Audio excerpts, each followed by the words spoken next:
जहाँ आप सभी जानते हैं कि निधि और यश की शादी हुए एक साल बीत चुका है, लेकिन क्या आप सभी जानना चाहते हैं कि आखिर यश मिश्रा और निधि झा का एंगेजमेंट कैसे हुआ था।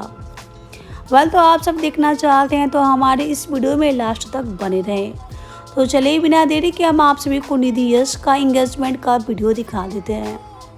वीडियो में आगे बढ़ेंगे और आप सभी को निधि यश का एंगेजमेंट का वीडियो दिखाएंगे और आप सभी को बताएंगे।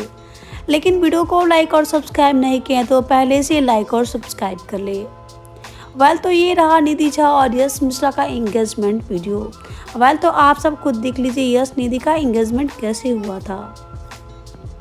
और आप सभी को निधि यश का ये वीडियो देखकर कैसा लगा हमें कमेंट करके ज़रूर बताइए। वीडियो अच्छा लगा हो तो वीडियो को लाइक कर ले, सब्सक्राइब कर ले और शेयर करना तो बिल्कुल ही ना भूले।